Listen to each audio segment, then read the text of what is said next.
अंजलि धीरे धीरे आगे बढ़ी। बिना किसी कैमरे की चमक के, बिना सुरक्षा कर्मियों की भीड़ के, सिर्फ दिल की आवाज के साथ उन्होंने कार का दरवाजा खोला। धीरे से कंबल निकाले, खाने के पैकेट उठाए और फिर एक एक करके उन बेघरों के कांपते हाथों पर कंबल रख दिए, ठीक वैसे जैसे कोई मां अपने बच्चे को ओढ़ाती है, सिर्फ शरीर की ठंड से नहीं बल्कि जीवन की तकलीफों से बचाने के लिए। उस रात वे कंबल सिर्फ कपड़ा नहीं थे, वे इज्जत थे, राहत थे और एक अनकही दुआ की गर्माहट थी। वहां बैठे लोगों की आंखों में आश्चर्य तैरने लगा। उन्हें लगा कोई दानवीर महिला है, अमीर घर की लड़की या शायद किसी देवी का रूप। सब उसे एक आम इंसान समझ रहे थे, पर कोई नहीं जानता था कि वह और कोई नहीं, जिले की नई आईपीएस अंजलि सिंह थीं। लोग स्तब्ध थे। किसी अफसर को इस रूप में पहली बार देखा था। उनकी आंखों में डर नहीं, सम्मान नहीं, बस इंसानियत की चमक थी। अंजलि झुककर थैले से एक पैकेट निकालती है। सामने बैठा एक बूढ़ा आदमी जिसकी आंखों में अनेक सर्दियां जमी थीं, जिसकी पसलियां भूख की गवाही थीं। वह पैकेट उसके हाथ में रखते हुए धीमे से बोली, लो बाबा, पहले पेट भर लो और ये कंबल ओढ़ लो, बहुत ठंड लग रही होगी। पता नहीं पिछली बार कब ढंग से खाया होगा, है ना? उस बूढ़े के कांपते हाथों में कंबल और खाना भर गया और उसकी आंखों में आंसुओं की एक नदी उमड़ पड़ी। वह बोलना चाहता था, धन्यवाद कहना चाहता था, पर भूख से दबी हुई आवाज आंसुओं के पीछे फंस कर रह गई। वह बस रोता रहा, पहली बार दर्द से नहीं, राहत से। बाकी लोग अपनी बारी का इंतजार कर रहे थे। उस सड़क पर इंसानियत की रोशनी चमक रही थी, लेकिन कुछ लोगों के लिए वह रोशनी आंखों में चुभ रही थी। पास में खड़े कुछ पुलिस वाले, जो रोज उसी इलाके में अपनी धौंस दिखाकर खुद को मालिक समझते थे, अचानक आगे बढ़े। उनमें सबसे आगे था इंस्पेक्टर रंजीत। उसकी चाल में अहंकार, आवाज में बदतमीजी और रवैये में सत्ता की गर्मी थी। वह तेज स्वर में दहाड़ा, यह क्या तमाशा लगा रखा है? सड़क पर खाना बांटने की इजाजत किसने दी? अंजलि ने सिर उठाया, आवाज शांत लेकिन शब्द लोहे जैसे ठोस। भूखे लोगों को खाना देने के लिए इजाजत चाहिए, किस कानून में लिखा है? पुलिस वाला हंस पड़ा। उसकी हंसी में तिरस्कार और आंखों में अहंकार की ठंडी चमक थी। अरे बड़ी आई समाज सेविका, यहां से दफा हो जाओ वरना। अंजलि की आवाज अब बर्फ की तरह ठंडी थी, लेकिन उसमें ऐसा तेवर था जो किसी भी ताकत का गुरूर तोड़ दे। वरना क्या? रंजीत उनकी तरफ ऐसे देख रहा था जैसे वह किसी कमजोर लड़की से दो शब्द सुनकर भी उसे चुप करा सकता है। बहुत देखी हैं तुम जैसी औरतें, दो चार फोटो खिंचवाने आती हैं पब्लिसिटी के लिए। अपने स्टेटस के हिसाब से रहो, ये ड्रामा मत दिखाओ। अब बात सीमा पार कर चुकी थी। अंजलि ने सीधा उसकी आंखों में देखा और एक एक शब्द बरसाए, गरीबों की मदद करना ड्रामा नहीं, फर्ज है, और तुम्हारी गुंडागर्दी यहां नहीं चलेगी। बस यही सुनना था। अहंकार में अंधा हो चुका इंस्पेक्टर रंजीत अचानक भड़क उठा। उसने बिना सोचे, बिना रुकावट अंजलि के गाल पर एक जोरदार थप्पड़ जड़ दिया। उस एक आवाज ने सड़क की धड़कन रोक दी। चारों ओर सन्नाटा छा गया। कंबल पकड़े बूढ़े के हाथ कांप गए। राहगीरों की आंखें अविश्वास में फैल गईं। अंजलि के चेहरे पर थप्पड़ का निशान उभर आया था, दर्द से नहीं, अपमान और आग से। लेकिन वह टस से मस नहीं हुई। उनकी आंखों में अब डर नहीं, कानून की असली ताकत जल रही थी। अंजलि के होठों पर हल्की मुस्कान आ गई, ऐसी मुस्कान जिसमें तूफान छिपा हो।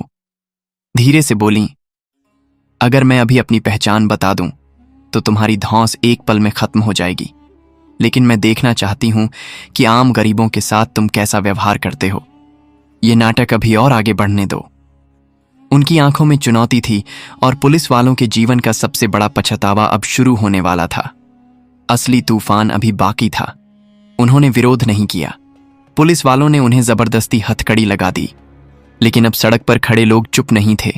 किसी ने मोबाइल निकालकर वीडियो बनाना शुरू कर दिया, किसी ने नारे लगाने शुरू कर दिए, अन्याय नहीं सहेंगे, गरीबों का हक छीना तो लड़ेंगे। भीड़ बढ़ने लगी।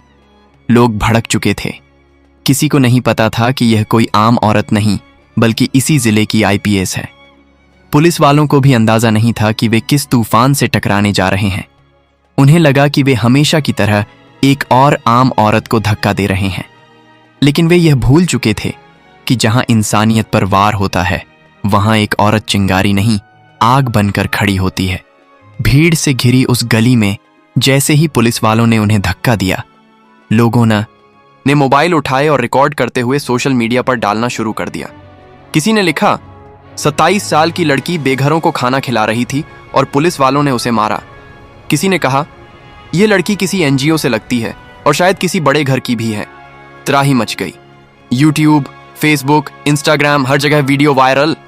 लोग चीखने लगे, गुस्सा उफान मारने लगा। तभी रंजीत गरज कर बोला, ले चलो इसे थाने और यहां का इंटरनेट बंद करो। पर अब लोग चुप नहीं थे। हवा बदल चुकी थी। अब बस इंतजार था उस पल का जब आम लगने वाली यह महिला अपनी सच्ची पहचान उजागर करेगी और पूरा सिस्टम थरथरा उठेगा।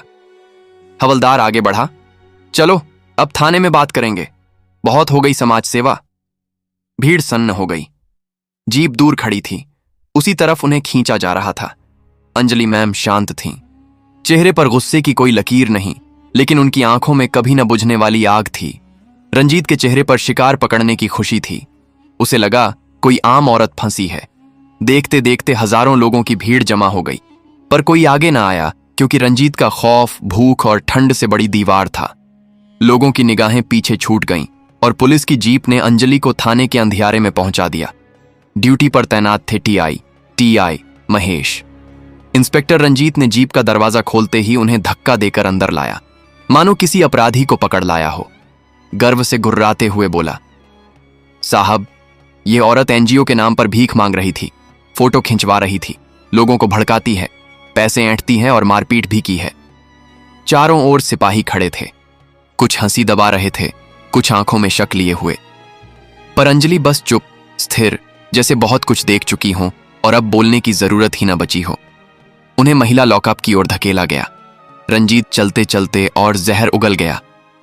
आज रात यहीं सड़, और अगर कुछ सुख सुविधा चाहिए तो बताना, थाना सब देता है। थप्पड़ का अपमान, अब यह घटिया धमकी। पर अंजलि के चेहरे पर आग होते हुए भी नियंत्रण था। वह वहीं थी, एक जिला पुलिस अधिकारी जो भावनाओं से नहीं, दिमाग और न्याय से लड़ती हैं। वे अकेले जाकर कोने में बैठ गईं। मन सुलग रहा था, क्या मुझे अपना असली चेहरा दिखा देना चाहिए? लेकिन तभी थाने का दरवाजा खुला। अंदर आया एक थका हुआ बूढ़ा सा हवलदार, रामकिशन वर्मा। 50 से ऊपर की उम्र, आंखों में थकान से ज्यादा अनुभव। वह अंदर आया और तुरंत सबकी बेचैनी देखे बिना उसकी नजर सीधे अंजलि पर टिक गई, जैसे किसी भूले चेहरे को अचानक पहचान लिया हो।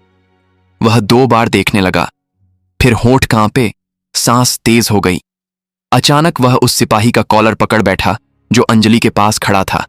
उसकी आवाज फुसफुसाहट थी, लेकिन थाने की हर दीवार से टकराकर गूंज उठी। पागल हो गए हो, ये आईपीएस मैडम हैं। क्षण भर में पूरा थाना जम गया। सन्नाटा इतना गहरा था कि घड़ी की टिक टिक भी रुकती लग रही थी। अंजलि ने हल्की मुस्कुराहट से कहा, अरे हवलदार साहब, आपको नशा हो गया क्या? उनका व्यंग्य अब चाबुक था, लेकिन रामकिशन घुटनों पर गिर पड़ा। आंखें भर आईं। मैडम, 6 महीने पहले सरकारी मीटिंग में देखा था आपको। आपकी आंखें भूल नहीं सकता। आप ही हैं नई पोस्टिंग वाली आईपीएस अंजलि सिंह। अब बारी थी पुलिस के शेर कहलाने वालों की। इंस्पेक्टर रंजीत का चेहरा नींबू से ज्यादा पीला पड़ गया। टीआई महेश के माथे पर पसीने की बूंदें छलक आईं। सिपाहियों के हाथ कांपने लगे और अचानक इंस्पेक्टर रंजीत भी घुटनों पर बैठ गया। अंजलि के पैर पकड़ते हुए गिड़गिड़ाया, मैडम गलती हो गई, माफ कर दीजिए, हमें लगा। पर अब कहानी पलट चुकी थी। अंजलि ने अपना पैर पीछे खींच लिया। उनकी आवाज अब कानून की सख्त मूरत थी। नहीं इंस्पेक्टर साहब, अब बहुत देर हो चुकी है। पूरा थाना सांस रोके खड़ा था। उन्होंने एक एक शब्द को हथौड़े की तरह गिराया। मैं आज रात इसलिए आई थी क्योंकि मुझे खबर मिली थी कि इसी थाने के कुछ पुलिस वाले बस्ती वालों से हफ्ता वसूलते हैं, औरतों को धमकाते हैं और गरीबों की रोटी तक बेच देते हैं। हर गर्दन झुक गई। किसी की हिम्मत नहीं थी कि आंख उठाए। अंजलि आगे बोली, मैं ये जानना चाहती थी कि आम गरीब औरत के साथ कैसा व्यवहार होता है। आज तुमने मुझे सच्चाई दिखा दी। अब उनकी आंखों में ठंडा न्याय था। उन्होंने धीरे से अपना मोबाइल जेब से निकाला, एक बटन दबाया। स्क्रीन थाने के सामने चमक उठी। मैंने इसे पहले ही अपनी रिकॉर्डिंग ऑन कर दी थी। पूरी रात की लाइव स्ट्रीम चल रही है।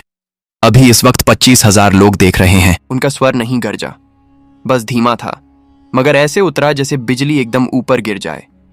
थाने में पूर्ण सन्नाटा, किसी की सांस भारी, किसी की नजर नीची। इंस्पेक्टर के पैरों तले जमीन सचमुच सरक चुकी थी। आईपीएस मैडम ने वहीं खड़े होकर कॉल लगाया, पहले सीएम हेल्पलाइन पर, फिर सीधे डीजीपी को। जी, मैं अंजलि बोल रही हूं।